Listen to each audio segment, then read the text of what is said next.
And now for our feature presentation.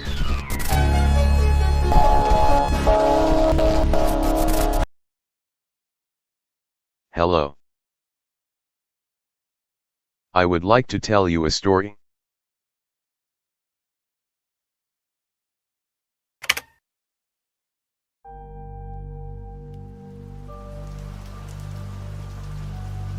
John was a software engineer who lived in a small town about 2 hours away from the city. He was driving back home from a meeting with a client when his car suddenly broke down on a desolate road.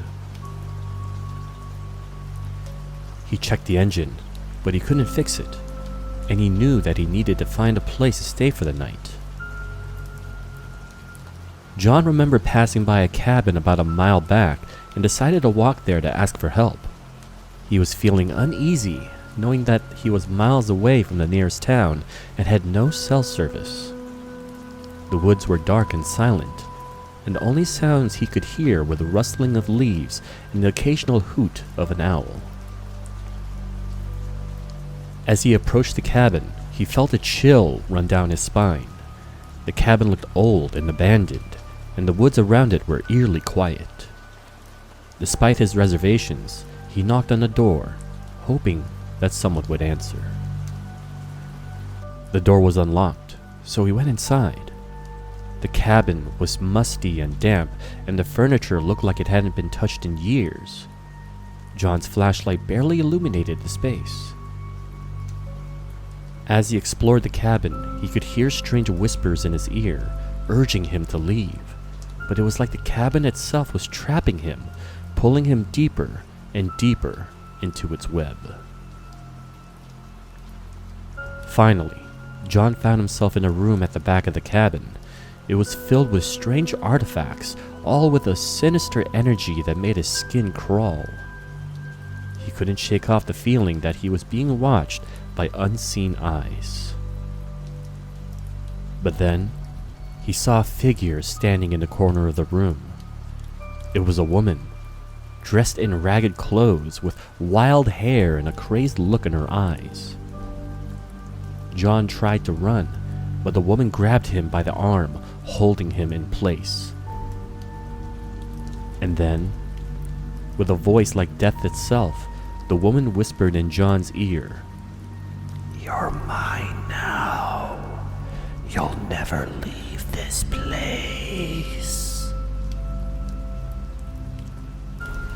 John broke free from the woman's grasp and ran out of the cabin as fast as he could.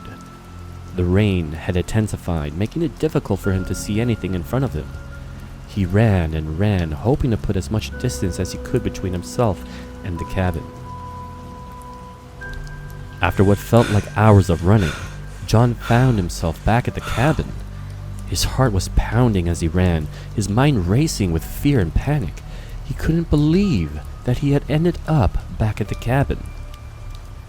He was lost, disoriented, and completely at the mercy of the strange woman who was pursuing him. As he stumbled through the woods, John's thoughts turned to his family and friends. He wondered if he would ever see them again. He thought about all the things he had yet to do in life, all the plans and dreams that he had yet to fulfill. But the woman was getting closer, and he knew that he had to keep moving. He could hear her breath on his neck, feel her hot breath against his skin.